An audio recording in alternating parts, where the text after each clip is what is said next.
큐티하는 여자의 큐티 나눔 노트. 예수님께서 이 땅에 왜 오셨냐고요? 누가복음 19장 1절에서 10절.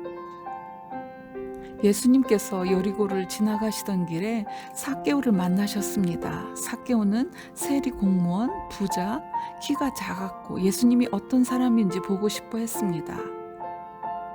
많은 인파 속에서 예수님을 보기 힘들었던 키 작은 삭개오는 예수님을 보기 위해 앞으로 달려나가 돌 무화과 나무에 올라앉아 예수님께서 지나가시기를 기다렸습니다.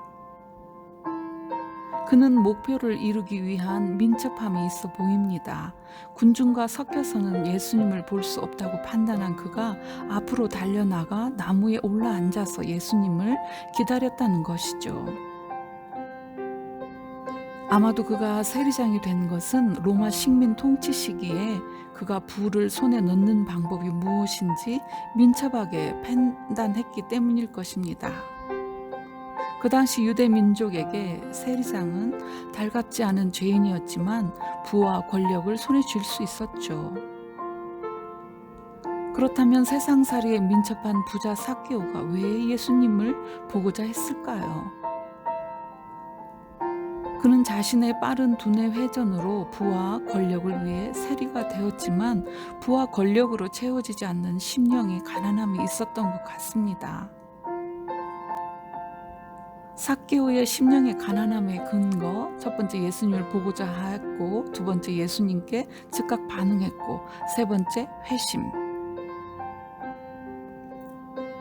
우리 주님께서는 우리와는 다른 눈을 가지셨습니다. 유대인들이 죄인 취급하며 가까이 하기를 꺼리는 세리장 삭개오를 전혀 다른 관점에서 바라보시고 나무에 올라앉은 삭개오에게 단지 삭개오야 속히 내려오라, 내가 오늘 내 집에 유하여야 하겠다라고 하셨습니다. 삭개오의 집에 들어가시겠다는 것은 삭개오와 교제를 하시겠다는 의미인데 예수님께서 죄인과 어울리는 것을 그 당시 누가 이해할 수 있었을까요? 첫 번째 질문입니다. 주님께서 삭개오를 바라보시는 그 눈으로 나를 보고 계신다면 나는 어떤 눈으로 이웃을 바라보고 있나요? 예수님께서 그의 이름을 부르셨다는 것은 군중 중에 누군가가 그가 세금을 뜯어가는 아주 나쁜 세리장 삭개오라고 말해서이지 않을까요? 내려오라는 예수님의 말씀에 삭개오는 민첩하게 반응했습니다. 급히 내려와 즐거워하며 영접하거늘이라고.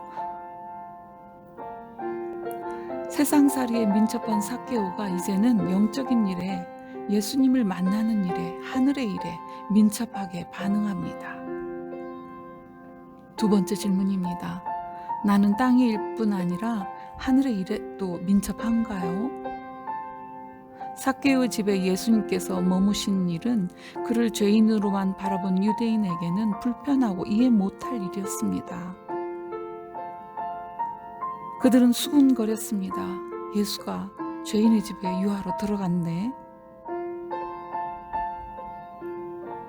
본문에는 예수님과 삭개오의 구체적인 대화 내용은 없습니다. 그러나 삭개오는 하나님을 만난 사람이 어떻게 변화되는지 보여줍니다. 삭개오는 주여 보시옵소서, 내 소유의 절반을 가난한 자들에게 주겠사오며 만일 누구의 것을 속여 빼앗은 일이 있으면 네 갑절이나 갚겠나이다 라고 했습니다. 내가 온전하고자 할진대 내 소유를 팔아 가난한 자들에게 주라. 그리하면 하늘의 보화가 내게 있으리라. 그리고 와서 나를 따르라 라는 예수님의 말씀에 부자 청년은 재물이 많음으로 근심하여 떠나버렸다고 말하고 있습니다. 그러나 삭개오는 달랐습니다.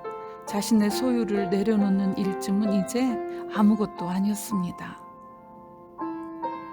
천국은 마치 좋은 진주를 구하는 장사와 같으니 극히 값진 진주 하나를 발견함에 가서 자기의 소유를 다 팔아 그 진주를 사느니라.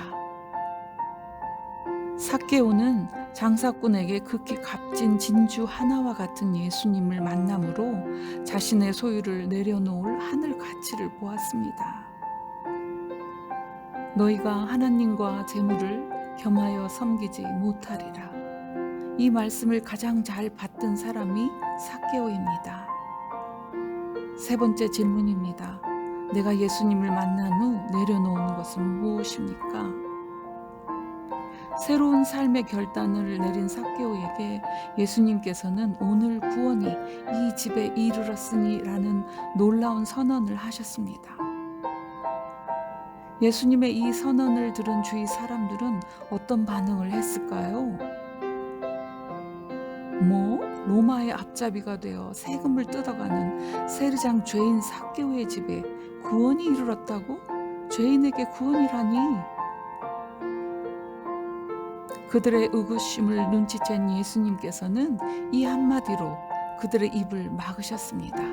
인자에 온 것은 잃어버린 자를 찾아 구원하려 함이라.